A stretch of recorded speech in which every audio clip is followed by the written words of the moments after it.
Sobat Cendrawasih Pos TV, jumpa lagi bersama kami dalam program Cepos Menyapa.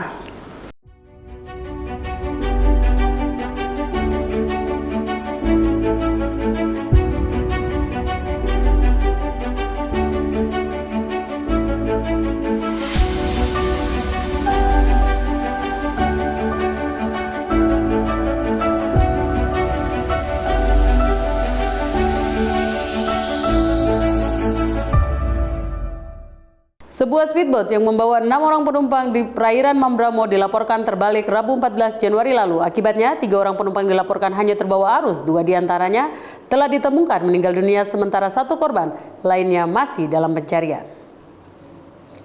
Kecelakaan ini terjadi sekitar pukul 13.00 waktu Indonesia Timur di salah satu titik rawan Sungai Mambramo yang dikenal dengan sebutan Batavia. Saat itu, sebuah speedboat yang mengangkut 6 orang penumpang berangkat dari Pelabuhan Kosnaweja menuju Kampung Kustara. Dalam perjalanan, mesin speedboat mengalami gangguan dan mati mendadak sehingga perahu kehilangan kendali dan terbalik. Seluruh penumpang terjatuh ke sungai dan hanyut terbawa derasnya arus sungai Mambramo. Dari 6 penumpang, 3 orang berhasil menyelamatkan diri, sementara 3 lainnya dinyatakan hilang.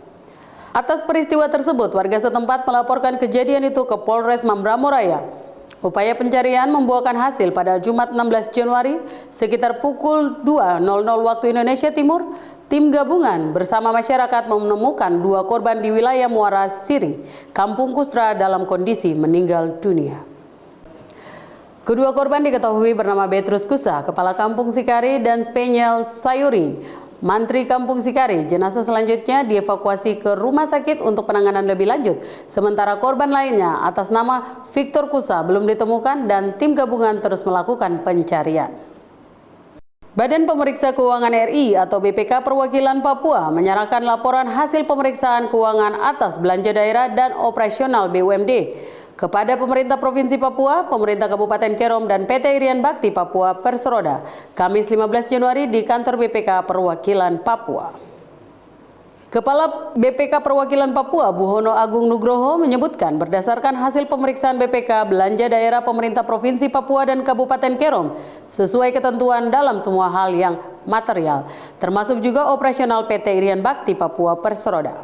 Namun di balik kesimpulan tersebut, BPK mencatat berbagai kelemahan serius yang menunjukkan masih lemahnya perencanaan, pengendalian, dan pengawasan belanja serta aset daerah.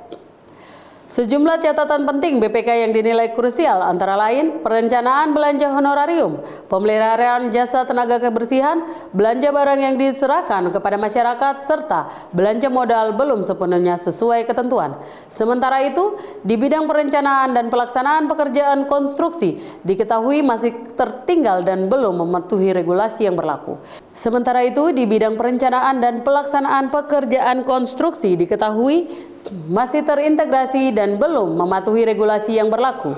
Ini dibuktikan dengan ditemukan kekurangan volume pekerjaan dalam belanja bahan habis pakai, belanja persediaan untuk dijual, dan serta belanja modal.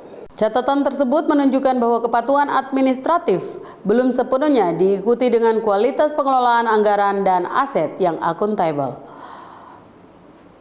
Wakil Gubernur Papua Aryo Korumaropen menegaskan bahwa LHP tersebut bukan sekedar dokumen administratif, tetapi merupakan cerminan kinerja tata kelola keuangan daerah sekaligus peta jalan untuk melakukan perbaikan dan peningkatan kualitas pengelolaan.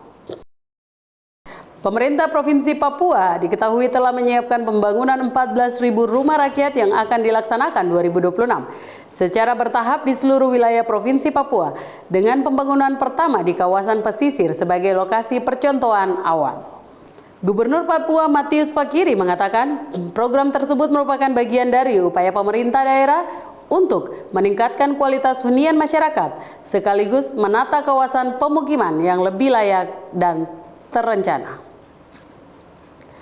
Untuk tahapan awal, Fakiri menyebutkan akan difokuskan di wilayah yang lebih mudah dijangkau seperti percontohan di kawasan pesisir perkotaan seperti di Pulau Kosong dan sekitarnya. Untuk itu, pihaknya kini sedang gencar melakukan koordinasi dan konsolidasi bersama Pemkot Jayapura. Selain itu, pemerintah Provinsi Papua juga menunggu dukungan dan sinkronisasi program dari kementerian terkait agar pembangunan rumah rakyat tersebut dapat berjalan berkelanjutan. Pihaknya berharap program pembangunan rumah rakyat tersebut dapat meningkatkan kesejahteraan masyarakat sekaligus mendorong penataan kawasan pemukiman yang lebih tertib, sehat, dan layak huni di Papua.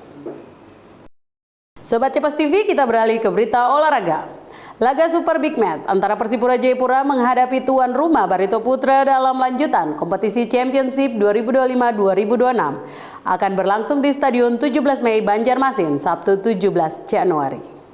Pertandingan ini diprediksi berjalan sengit sebab laga ini bukan sekedar untuk meraih 3 poin, namun hasil dari pertarungan ini juga menentukan posisi puncak klasmen sementara grup B.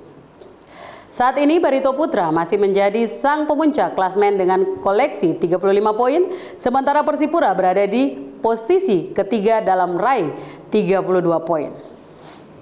Jika Persipura berhasil meraih 3 poin, maka Persipura menggeser Barito di puncak klasmen. Sebab meski memiliki poin sama, Persipura lebih berhak menempati posisi puncak. Karena pada putaran pertama, Persipura sukses menang 1-0 atas Barito Putra di Stadion Lukas NMB. Di laga lainnya, PSS Sleman yang berada di posisi kedua dengan 33 poin baru menjalani pertandingan pada Minggu 18 Januari dengan menjamu Persela Lamongan. Sehingga ini peluang besar bagi Persipura untuk menggeser Barito di puncak klasmen ataupun menempati peringkat kedua. Juru taktik Persipura Rahmat Darmawan mengatakan bahwa laga ini sangat penting bagi mereka. Ia mengaku laga ini akan mempertontonkan laga menarik dengan menjanjikan Persipura akan bermain menyerang. Rahmat Darmawan berharap anak asuhnya bisa bermain dengan baik dan memberikan hasil yang maksimal. Demikian berita tadi sekaligus mengakhiri perjumpaan kita edisi hari ini. Untuk selengkapnya bisa dibaca di Harian Cendrawasih Pos dan website kami ceposonline.com.